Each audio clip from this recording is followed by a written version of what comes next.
guys, Lindsay here over at the North American Guitar, and welcome back for another Why You Need a video. This time tackling the big, bold subject of the Dreadnought guitar. Now there's one group of folks out there who don't even need to watch this video because they already know that the Dreadnought is their perfect instrument, and they are, of course, Bluegrass flatpickers. As ubiquitous as the model is, there's probably no style more associated with it than Bluegrass, with players like Tony Rice, Billy Strings, Chris Eldridge, and countless others choosing Dreadnoughts as their main instruments. As much as I love my versatile OM, even I have to admit that it can't really touch the Dreadnought in terms of power and volume, which is so essential in acoustic settings or in jams where you're competing for sonic space with fiddles and banjos. But even if you're not an aspiring Bluegrass flatpicker, there are still a lot of reasons to consider adding a Dreadnought to your collection, especially if we expand our definition of the Dreadnought beyond the 14-fret square-shouldered dread first perfected by Martin. From the history, the legacy, the sound, to the way playing one could shape your style, there's plenty to appreciate about what some consider to be the ultimate guitar. Now, the Dreadnought was first developed by Martin in the early decades of the 20th century, named appropriately after the battleship the HMS Dreadnought. As common as they are now, it's fascinating to think back on how revolutionary and downright mind-boggling they must have seemed to people at the time, given we were coming out of the era of the parlor guitar. In fact, they didn't really catch on at first, with the first run in 1916 being discontinued due to poor sales.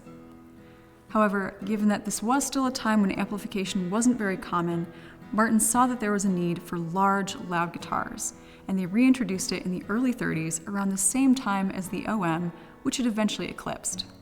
Ultimately, I think it's safe to say that acoustic music in the early 20th century and beyond evolved inextricably with these guitars.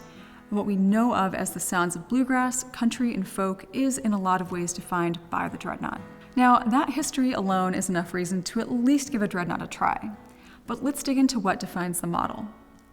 When I first sat down to script out this video, I was really only considering the classic square-shouldered dread, which most often has a standard scale length of 25.5 inches, a neck that joins the body at the 14th fret, and is most commonly 16 inches wide in the lower bout and 4 7/8 inches deep, with a waist that's not too tight.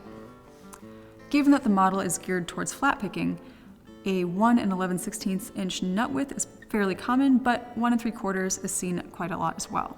However, it's worth noting that Gibson's slope-shouldered jumbo, crafted to compete with Martin in the 1930s, is a worthy alternative. Many builders offer both square and slope-shouldered dreads, like Collings with their CJ45s.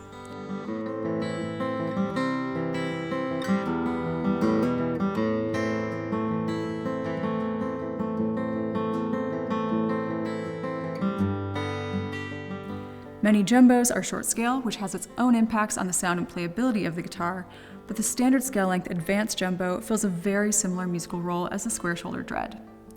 If we expand our definition of the Dreadnought to include both square and slope shoulders, with short or standard scale length, that opens up this family of guitars to almost all players, not just those who are looking to play bluegrass. So why play a Dreadnought instead of any other guitar? For starters, anyone who functions in a musical role where they're at turns accompanying and then playing lead lines is going to really appreciate the driving fat bass and the crisp taut trebles of a Dreadnought. For example, it's not uncommon to see Martin Dreadnoughts in the hands of guitarists accompanying Irish or Scottish traditional music, and luthiers like Kieran McNally voice their dreads with Celtic musicians in mind.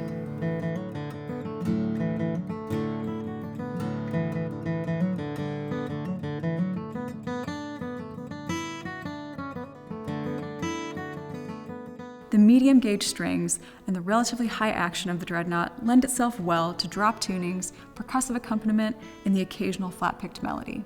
Never mind, of course, the natural role the Dreadnought, square or slope-shouldered, short or standard scale, can take as a rhythm guitar in pretty much any style of music.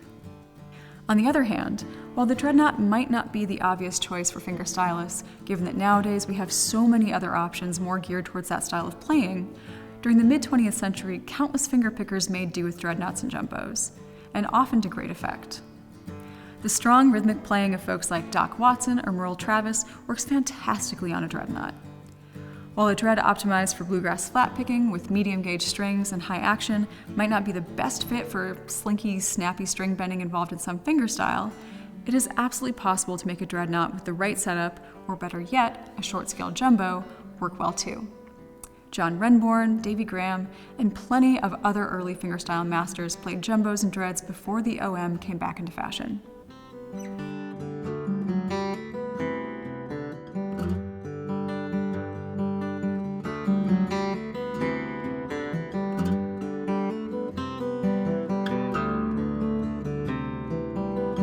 Some luthiers are just great at crafting dreads that work well for all styles of playing.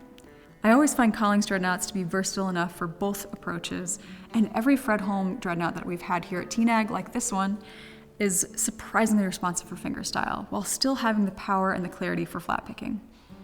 One common complaint or issue that we hear from folks about Dreadnoughts is that they're just too big or hard to play. And to be sure, I think most people would agree that they can be more physically challenging than smaller body guitars, especially for those of us who are on the shorter side. But assuming you don't have issues with overuse or injury, it can really be worth embracing that challenge. I personally have found that anytime I've spent most of my practice time on a Dreadnought, which requires a heavier, more precise attack, switching back to my OM or any other smaller body guitar feels like a breeze. Whereas it can be hard to go from playing a smaller short scale double O all the time to something larger. In the end, whatever style of player you are, if you're after raw acoustic power and a more traditional guitar sound, it is well worth having a Dreadnought in your collection. And if you're only going to have one guitar, especially if you err more on the side of using a flat pick and strumming, a well-rounded Dreadnought can take you just about anywhere. From the dry, woody power of a Mahogany D18 or D1, to the overtone-rich, pianistic sound of a Rosewood D28 or D2H, you have plenty to choose from Martin, Collings, Santa Cruz, Bourgeois, and countless other luthiers. Thanks for diving into the Dreadnought world with me today. You can check out these guitars and any others that we have in stock right now over at thenorthamericanguitar.com. Last but not least, be sure to hit subscribe so that you never miss any of our demos or educational content. We'll see you next time.